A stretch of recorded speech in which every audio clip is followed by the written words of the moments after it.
Retour sur le plateau pour parler d'errance animale, aussi de maltraitance animale, et puis de la façon où l'homme traite l'animal aujourd'hui. D'un côté, il y a du très bon, de l'autre, il y a aussi du très mauvais. On en parle dans Causement Réunionnais.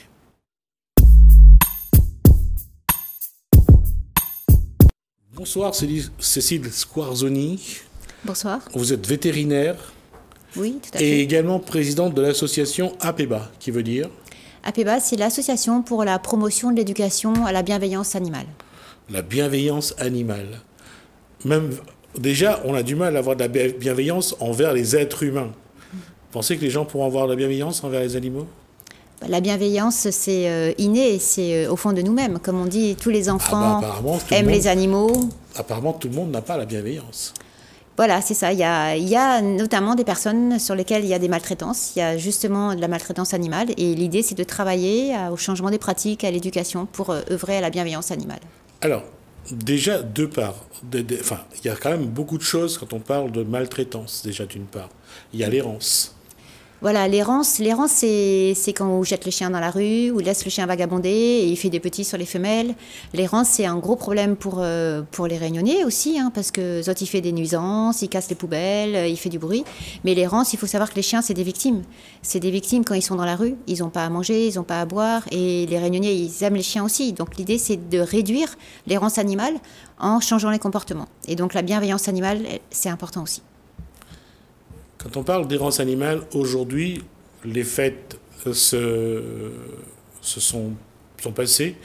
Les enfants ou les adultes ont reçu à Noël des animaux. Là aussi, il y a une tradition qui malheureusement perdure. C'est que certains abandonnent rapidement leur animal. Tout à fait. Le cadeau Noël avec le chien au pied du sapin, c'est pas toujours la bonne idée. Parce que vous connaissez, si on a un chien, il faut entretien à lui, il faut soigner à lui pendant 20 ans, peut-être 25 ans. Le chat, c'est 20 ans facilement, le chien, 10 ans, 15 ans, donc il faut avoir les moyens. Il faut stériliser Azot, il faut soigner Azot, donc il faut avoir l'argent pour si le chien tombe malade, donc il faut bien réfléchir. Et le petit chien au pied du sapin, c'est pas toujours la bonne idée.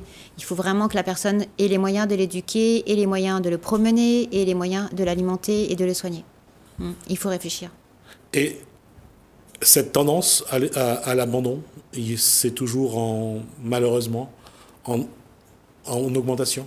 On a un gros problème d'abandon, ça c'est vrai. Les gens ils jettent le chien à l'abandon quand la femelle est pleine, ou quand le chien il aboie trop, ou quand le chien il mange le canapé parce qu'il fait ses dents, parce qu'il a besoin de jouer, de sortir, ou alors quand il part en vacances. Donc c'est vrai qu'il faut penser que le chien, le chat, c'est comme un être de la famille. Et tout le monde y aime les animaux, mais il faut lui donner la place dans la famille, penser aux vacances, penser qu'un chien il fait des bêtises comme un enfant et qu'il faut éduquer Azot. Et c'est exactement ce que j'allais dire, merci pour la transition, c'est que l'animal, à un moment donné, il doit être regardé comme un membre de la famille. Et parfois, c'est beaucoup plus qu'un membre de la famille, et parfois, c'est traité comme un être humain, c'est-à-dire rejeté aussi. Oui, c'est ça, c'est le chien. Le chien, c'est un être sensible. Les chiens et les chats sont des êtres sensibles, ça a été reconnu par la loi.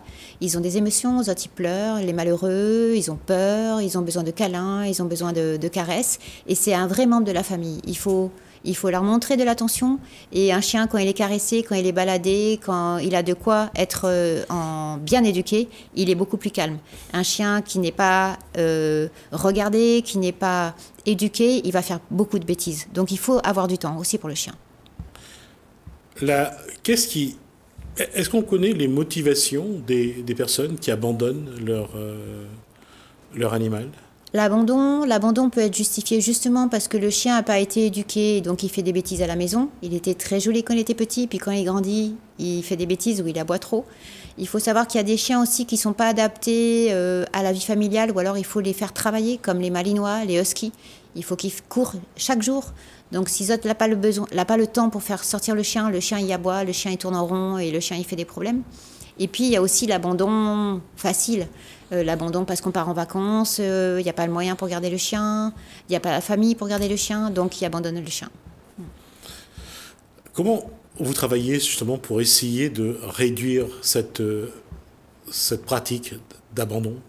Alors c'est un des cœurs des actions d'APEBA, Association APEBA, donc on n'est que des bénévoles. C'est travailler à l'éducation, donc on a plusieurs volets, éducation scolaire. On s'est associé avec Rêver, une autre association, qui promeut là justement vivre ensemble, comment bien vivre ensemble avec son chien. Et donc il y a une mallette pédagogique qui va être déployée dans les écoles avec le rectorat, déjà à la mairie de Saint-Denis, qui a intégré la mallette pédagogique de bienveillance animale dans l'école du bonheur, à la possession, au port. Et puis il y a aussi la sensibilisation grand public, faire des spots télé, des spots à la radio, faire des émissions et changer la mentalité pour que Demoun, il ne connaît pas bien le chien, il arrive à gérer mieux son chien. Outre l'abandon, l'errance, quels sont les autres points essentiels sur lesquels vous l'association et les besoins bénévoles travaillent? Alors on travaille beaucoup en collaboration avec la police nationale, les polices municipales, la DAF et aussi la gendarmerie. On a mis en place un formulaire automatisé sur APEBA où vous pouvez signaler les maltraitances et la police, la DAF, la gendarmerie se déplacent et ils vont à domicile. Soit ils vont extraire le chien, parce que vous connaissez, il ne met pas le chien dans une cage à lapin, dans une cage à poules, ou alors le chien sonnette, le chien il est attaché à 1 mètre de corde, c'est pas possible. La loi demande que le chien soit lâché, que le chien puisse courir et puisse avoir des besoins normaux. Et puis il y a aussi grosse collaboration avec les mairies et on va essayer de travailler aussi avec tout ce qui est le périscolaire, les garderies, pour éduquer les personnes et les marmailles. Alors justement, quel travail faites-vous ou quelle communication mettez-vous en place pour faire comprendre et faire entendre et comprendre à un individu qui veut s'acheter un animal le cadre qu'il doit avoir, les habitudes qu'il doit prendre pour bien traiter son animal, pour vraiment que ça devienne pour qu'il y ait un vrai respect d'abord de l'animal? Alors tout va dépendre de où la personne a pris son chien. Si c'est le voisin qui a donné un petit chiot et qui explique pas lui comment le chien il va vivre, c'est le problème. Oui, justement, est-ce que vous avez mis en place une communication, un formulaire, une vidéo pour expliquer justement à l'individu lambda que quand on décide d'avoir un chat, un chien ou un perroquet ou autre, voilà ce qu'il faut faire. C'est pas à vous de le faire, bien sûr. Je vous pose la question parce que vous essayez de défendre les animaux. Est-ce qu'aujourd'hui, il faut éduquer celui qui veut un animal? Tout à fait, il faut éduquer les gens qui veulent un animal. C'est pour ça que maintenant, grâce à la loi française a changé et maintenant la bienveillance et l'éthique animale est entrée dans les programmes scolaires. Donc tous les enfants vont être exposés à ça. Après, pour la personne qui achète son chien ou qui prend un chien chez le voisin, ça va être plus compliqué pour le toucher. Mais on a des documents. On a des documents sur les besoins de l'animal, les besoins du chien, du chat. Il a besoin de se promener, d'avoir des caresses, de jouer. C'est un peu comme un enfant, un chien et un chat. Et puis après, il y a aussi des documents avec l'association One Voice. Je ne sais pas si vous connaissez, mais il y a toute une charte aussi de la bienveillance vis-à-vis de l'animal, comment le chien, le chat a besoin de vivre. Et tout ça va être créolisé. Donc on a un studio graphique, on a un studio aussi de communication et toute bande de documents, ça va être créolisé et puis distribué avec des canaux de diffusion et en collaboration avec d'autres associations. Il y a aussi une évolution du cadre de vie. Aujourd'hui, l'habitat collectif prend le pas sur l'habitat individuel. Comment avoir un animal lorsqu'on vit dans un immeuble, lorsqu'on vit dans un lotissement? Il y a... on a parlé d'avoir un coq, parce que si le coq chante le matin, ça va bien sûr déranger la maison qui est à 10 mètres. On n'a pas le droit d'avoir même un chien, quand il aboie, dérange le voisin. Ce n'est plus simple non plus aujourd'hui, en fonction du cadre, de l'environnement, de choisir, de prendre un animal. Oui, vous avez raison, c'est compliqué d'avoir des animaux en appartement. C'est pour ça qu'il faut prendre les animaux adaptés à l'appartement. Des petits chiens, il ne faut pas mettre de malinois, de bergers, de huskies dans les appartements. On voit les chiens qui aboient toute la journée. On a signalement de maltraitance, les chiens les sur le balcon. Et ils font les besoins sur le balcon, il y a les bruits sonores, il y a les nuisances. Après, on a le droit d'avoir des chiens et des chats à la maison.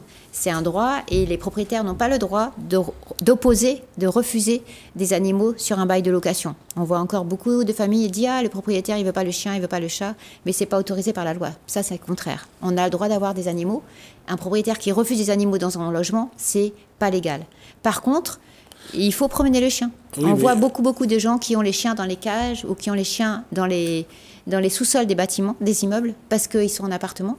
Et c'est pour ça qu'il faut réfléchir à deux fois. Et peut-être pas prendre de chien quand on est en appartement. Mais vous voyez bien que ce n'est pas simple non plus dans ce cas-là.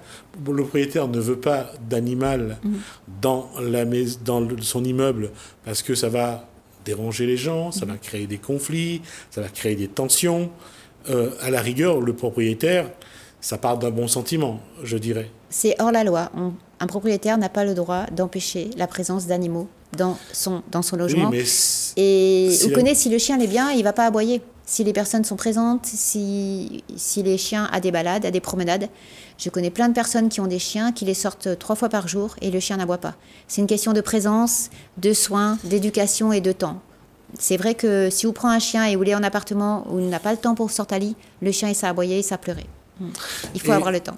Et c'est là où il y a un paradoxe parce que malgré tout, dans ce contexte-là, il y a des trafics d'animaux, il y a des trafics de chiens à La Réunion. Oui, tout à fait. Ça, c'est encore un autre problème, un autre volet. De Moon, il fait le trafic de chiens et après, ils vendent le chiot comme ça, de main à la main. Ou il fait le trafic de chiens pour faire autre chose, pour la chasse. Ouais, ils enlèvent des chiennes, ils les font mettre bas, et après, ils monnaient les porter. Tout à fait. Et ça, c'est un vrai problème dont les forces de l'ordre et la DAF doivent se saisir. Il y a la possibilité de lutter contre ces trafics. On connaît, les Réunionnais, ils aiment le chien, mais il y a 2-3 personnes, elles n'ont pas bon sentiment et ils font le trafic de chiots. Il faut vraiment arrêter ça.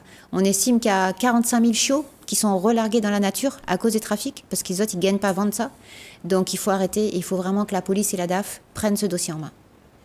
45 000 chiots relargués chaque année à cause du trafic. À cause du trafic, c'est-à-dire qu'ils n'arrivent pas à les vendre, ils les lâchent. Sur 10 ans, c'est estimé à 45 000, donc à peu près 4 500 par an. Qui sont relargués, qui sont jetés dans les champs de canne, sur le bord de la route, parce qu'ils n'arrivent pas à vendre autres. Et les responsables de ces faits, de ces trafics, ils encourent quoi face à la loi? Alors, il y a, sur la maltraitance animale, maintenant, c'est 750 € d'amende. Sur un chien qui est un chien non identifié, c'est 750 € d'amende. Sur l'abandon et les sévices, maintenant, c'est puni très gravement. Ça va jusqu'à 30 000 € et 2 ans d'emprisonnement.